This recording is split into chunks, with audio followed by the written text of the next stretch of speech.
Mr. Secretary, you know, the economy did add nearly 500,000 manufacturing jobs under former President Biden. In this case, since April, again, you're actually losing manufacturing jobs. Is that problematic for your policy? Well, a couple of things, Chris. We're going to get the revisions for last year next week, and there may be as big as an 800,000 job downward revision. Again, this would be the second downward revision, so I'm not sure what these people who collect the data have been doing. It's good. We need good data.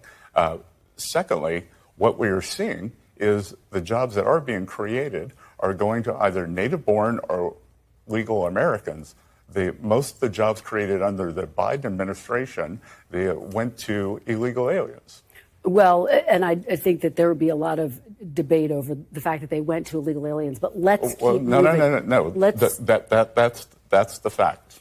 Boy, oh boy, oh boy, oh boy, oh boy. So we got to talk about a new bombshell jobs report that really pisses me off. It makes me angry, okay, because we should expect better of our government, right?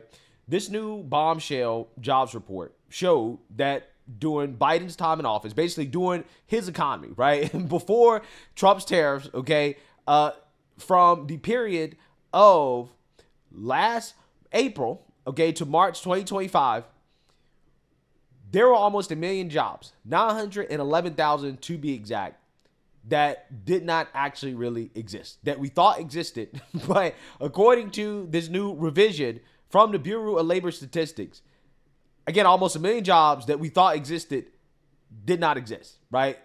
We thought that there were 1,763,000 total jobs created during that time period. And now the government said, nope, we got that wrong. Almost 1 million of those jobs didn't actually exist, right? So, again, we went from an estimated 147,000 jobs created per month, okay, during Biden's time in office, to 71,000 per month after the revision, which tells a completely different story about the state of the economy when Trump got in office, right? That is why this is a huge deal, because ultimately it proves President Trump right in regards to Jerome Powell being too late, okay, when it comes to the interest rate cuts, okay, because the labor market has been struggling long before President Trump got into office, and Jerome Powell has essentially made policy based off data that was fake, okay? We're talking about over half of the jobs that we thought existed did not actually exist. And I want to talk about this because, remember, the mainstream media, they were freaking out. They were in full-blown panic over President Trump firing the BLS commissioner who is responsible for producing this data, right? He fired that woman, and they basically went after Trump, claiming that he's trying to rig the data, when I told you guys from the beginning that the data is already rigged, right? Like, the data was not correct, okay?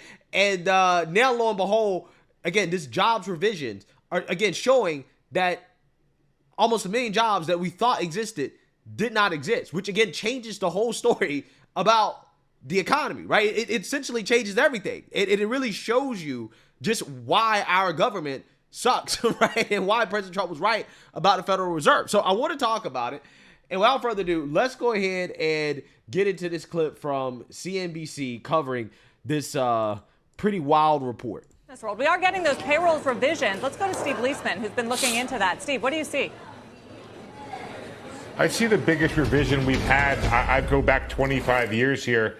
This may be the biggest revision ever, Sarah. Minus 911,000 payroll growth from April of 2024 through March of 2025 is 911,000 less than previously reported. What has happened now to the month over month, or the monthly growth rate, has gone from what we thought was 147,000 a month to now just 70,000 a month. So 1.7 million jobs is now 847,000 jobs created over that period. So over that time period, payrolls were quite a bit weaker. Remember, this is the period ending 5 months ago. This is the annual benchmark revisions that's done every year. This is a preliminary number. Over time, it tends to actually be revised a little bit higher. The revision to the revision ends up being a little bit higher, but right now it's suggesting much weaker payroll growth. I will point out that I want you guys to understand how wild this is. I just want you guys to understand just how wild this is. Okay, you're talking about over half. You're talking about over 50% of the jobs that we thought were created were not created. And the mainstream media, again, they crucified the president for firing the person in charge of producing these reports that are off by more than 50%. Remember, one of the last reports that we talked about was off by 90%. And you really had people on national television defending the government's numbers being off by 90%. Now come to find out, all of the jobs that we thought were created from April of last year to March of this year, basically, again, once Trump really started to get settled in, okay, still residuals of the Biden economy. Actually, I would argue that we're actually still in the residuals of the Biden economy now. Let's be real, because it takes years. It takes at least a year, 2 years for you to really start to feel the policies of an administration, okay? We didn't see the historic inflation from the stimulus spending until like a year or two after it was done, right? Then you start to see. So again, this stuff, it takes time for the stuff to really show up. So that's what people got to understand. So we're still in the residuals of the Biden economy. But my point is that you have people on national television that were defending the data being off by 50 to 90% and saying, oh, well, that's acceptable. He only wanted people around him who would continue to lie to him about whether he won or lost. When it comes to the job numbers, when it comes to crime statistics, he wants to put people in there that double down on his beliefs. And so at what point, Scott, does that make everything suspect that Trump touches? As it relates to the BLS, by definition, he's right. The numbers we do get every month are fake because the methodology is so warped that they get changed later. That's exactly the point. Which set of numbers do you have faith in? Because they get changed later. The numbers that are hundreds of thousands, the numbers that are 19,000. I don't remember you saying that back in April. That's a crazy thing to say. Every month they get changed. You did not say that back in April when That Trump was praising these numbers. That is an insane thing to say because you do the worked numbers change or not? Scott, you worked in It's a preliminary estimate that's revised. It's a revision. The Bush administration. Three times larger. Hold on a second, Jillian. Scott, you worked in the Bush administration. The numbers that the BLS put out, which get revised every single month in the Bush administration, were those fake? Well, I think the methodology back then worked better. I think it doesn't work very well now. And so my point is this, whether you agree with the word fake or not, they're not accurate. You just made the claim that the fact that the numbers get revised mean that they're fake. Were they fake when you worked in the government? Back in those days, I don't think the revisions were as substantial. Today, they're quite substantial. There have always been revisions. I don't think they were as substantial as they are now. There have always been revisions. I don't think they're as substantial as they are now. Revisions vary. Sometimes they're small, sometimes they're large. Are you okay with the level of revisions? Guess what? They're pretty data, off. when you actually look at the public data, the revisions in the public data are actually way smaller than the revisions in the private data. So even though the Bureau of Labor Statistics transparently goes back and says, we have more information, here's what we know, you're making a political claim, and I know why you're doing it, but it's also one that I think is incredibly but it's very corrosive, I think, to the idea of whether or not there's anything real in the world, right?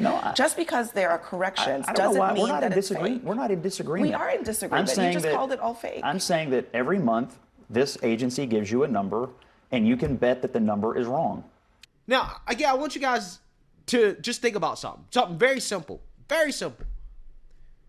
If you take a math test and you score 50 on the math test, what do you get? What do you receive as a grade? I'm talking about before the wokeification of our education system. Nowadays, if you're out by 50%, they might give you a C, right? They might give you a C. They might pass you, right? But I'm talking about back in the day when they actually really were taking education seriously. If you got a 50% on your math test, you get an F. You fail. But again, for whatever reason, the media wants us to accept the government being 50% off on what essentially is a math test, right? They want you to accept 50%. Oh, it's not a big deal. And it's like, no, it's actually a big deal. Somebody should be fired for this. It's unacceptable. It doesn't matter why. What matters is the fact that it's off and you haven't addressed why it's off. You haven't fixed it. This has been something that's been going on for years now, okay? It's been going on for years. So if we know we have a problem with measuring jobs in the pandemic era. Why have we not adjusted the way that we measure jobs to try to be more accurate, right? The private sector payroll report, the ADP report, seems to be more accurate than the government numbers. So the private sector can get it right? Or at least, get somewhat close. The government, on the other hand, they're way off, okay? And again, people think that's okay, that's acceptable. Everything that everybody's been talking about, and this is why this pisses me off, over the last basically 12 months, when it comes to the economy, has been bullshit. It's been bullshit because people have been talking based off fake numbers. Fake numbers. Now, again, everybody knows that's actually, a regular, normal, average person that things are not great right now. They weren't great 12 months ago. They're not great right now. Everybody knows that. Okay? Everybody sees what's happening. But I'm talking about the financial talking heads, right? The pundits who get on national television and they talk about the economy for a living. They're talking about the economy based off fake numbers. Fake numbers. That is frustrating. And again, we can't live in a world like this where we can't trust the government numbers. So, again, Trump is being criticized for firing the person in charge of this. And the only reason that something is being done about this, the only reason we're actually having a conversation on this is because Trump decided to do something about it. Otherwise, it would just be acceptable. Oh, it's totally fine. But yet you have the Fed making policy based off of these bad numbers. The Fed is making policy based off these bad numbers, right? Had these been the numbers 6-7 months ago, had we known that these were the actual numbers, the Fed would have been cut rates. They would have cut rates after Trump got office. They would have had multiple rate cuts. We'd probably be down in what?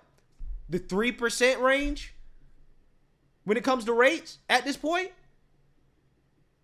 I'm just saying. We've racked up a lot of debt because, refinancing at this point in time is very expensive considering how rates are elevated. So you're talking about billions, trillions of dollars at the expense of the taxpayer because the Federal Reserve made economic decisions based on bad data. But these people sat on national television with a straight face and they criticized the president for trying to fix a problem that cost the American people trillions of dollars. These people hate America. I'm telling you. They hate America. At some point, you just got to ask yourself, do you really love America? If you root for bad numbers and bad data because you hate the president that much, why'd you be okay with data that leads to bad decisions that results in negative consequences for the U.S. economy? Why would you be okay with that? Because again, they hate Trump more than they love America. And I mean, that's the only conclusion I can come to at this point. So again, this is really frustrating. Really frustrating. Definitely toward the high side of what I've seen from Wall Street analysts. And now you have to plug in you have to start thinking about what does this say about today? In other words, this data is 5 months old. We won't know until the final revisions in February which month each of the weakness belongs to, but we do know a bit about which industries it belongs to. And we have a chart here, 880,000 from the private sector. The biggest revision came from trade, transportation, and utilities of 226,000, 126,000 off in retail. Leisure and hospitality down 176,000. Professional business services down 158,000. So widespread in the, I don't see it here. Not a lot in private education and health services, which was a big, you can see the recent revisions there. The second biggest revision that I have, Sarah, in my records is 2009 in the wake of the great financial crisis.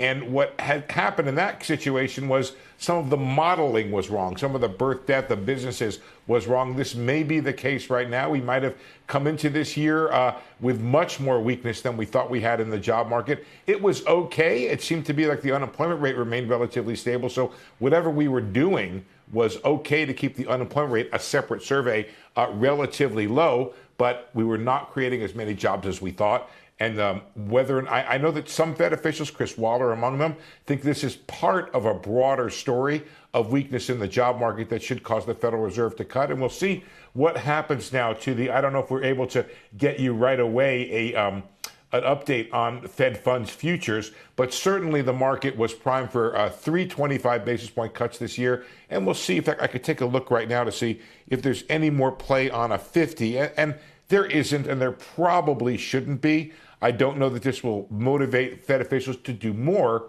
but it will motivate them to do something. Right. Those were my two takeaways, Steve. Number one, this sort of ratifies the idea that they should cut next week and that job growth has stalled and has slowed and looks even worse than they originally expected. And the last few months have been weaker. And then the second is my question about the process. So how were we almost 1 million jobs short in terms of, there have been questions lately about how this process, this data, the president raised it, he fired the BLS chief. Does this feed into those concerns about how the data was so off? I think it should, and I'll tell you why, Sarah, because when I look at the history of these as a percentage of payrolls, actually they do a pretty good job when you look at the revisions as a percent, 0.1, 0.2, it's averaged about 0.3. This is 0.6. This is double the average. So, and let me just see if I can find out the last couple of years. Yes, and it was 0.4 in 2024. So the last couple of years have been quite a bit above average in terms of the amount of revision. What's happening here is we're getting jobless claim insurance data from the states. I don't know if the problem is at the state level or if it's at the federal level. Whatever it is, there's something not going quite as well as it used to go in terms of the ability of the BLS to gather monthly data. Here's the process, Sarah, which I'm sure you know, but maybe not every viewer knows, which is that we get it at the next month, the 15th of the month or the 12th of the month, we get it once. Then we revise it again. Then we revise it a third time until the annual benchmarks come along. We revise it on a preliminary basis and revise it again. We keep counting it and keep counting it, but it looks like the counting, as was evidenced in that big June revision on the preliminary stuff, is not as good as it was, and it's not as good as it was even on a annual basis. So we seem to be having a problem here, and something needs to change. I've often thought about the idea of can we do better, getting better data from the states on a more consistent basis. Steve, thanks for that important number, maybe one of the most important of the day. Our Steve Leisman on the job growth revisions. Yeah, so you seen that, you heard that.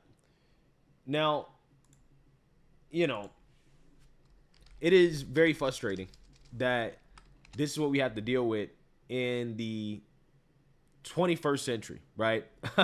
In 2025, we have to deal with data that is just completely and totally incorrect, coming from the government, okay? That, we rely on to give us accurate data about things. So we got fake crime statistics, fake economic reports, right? We can't trust anything from the government at this point in regards to the numbers. When this guy brought up the unemployment, right? He said, well, somehow, we're losing all these jobs, right? These revisions are going down. But, we've maintained, a steady unemployment rate, decently low. And I'm thinking, well, can we even believe that, right? Can we believe that number? Okay. Can we believe the inflation number, right? Trueflation says that inflation is at 1.99%. Now, the government's saying that inflation, the last CPI report, says at 2.7%. I don't know, right? I don't know who's close to reality. Some people say it's much higher than 2.7%, right? That's what some people say. But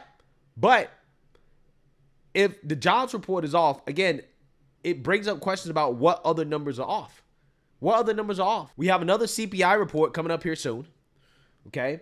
And if this number comes in under 3%, I think that we're for sure definitely going to get rate cuts, right? Now, the interesting scenario is if the CPI number comes in above 3%, right? I'm talking about the top line number. If it comes in above 3%, then we're going to have a big problem, right? Because, again, the labor market data suggests that the labor market is weakening, okay? But if the inflation data suggests that inflation is accelerating significantly, okay, you talk about, again, getting above 3%, then the Fed is going to have to make an interesting decision, because accelerating inflation and a weak job market, again, suggests stagflation, which, again, is just not a good situation to be in. However, we may have to reevaluate how we look at the inflation data, okay, in regards to making decisions about the economy, because, I mean, look, I know the Fed's goal is 2%, but the historic rate of inflation is around 3 to 3.5%, right? We're around the historic rate of inflation over the long term. Again, it's higher than the rate of inflation during the 2010s.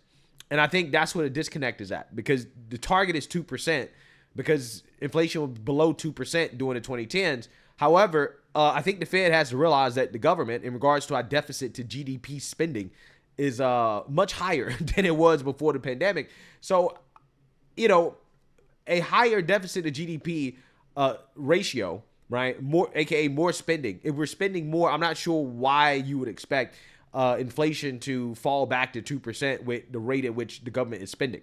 Okay. So maybe they may have to move the target. Maybe the new target has to be the historical rate, 3.5%. And that could be enough to justify rate cuts, which I think almost at this point, certainly I think that's the direction that they're heading in, right? I think they've already basically accepted that, you know what, this 2% inflation thing, probably not realistic in regards to the government report. And again, I don't know if the government report is accurate. I mean, Trueflation says that inflation is already at 2%. And if Trueflation is correct, then yeah, the Feds will be making the correct decision. Weak labor market, low inflation. Yeah, it's time to cut rates, which again, you know, the time to cut rates would have been months ago, right? Months ago, proving President Trump correct, right? On multiple fronts. When it comes to firing the head of the BLS, again, these type of revisions are unacceptable. You can't make decisions based off this stuff. It hurts people. It costs people their jobs. Yeah, it's a big deal, right?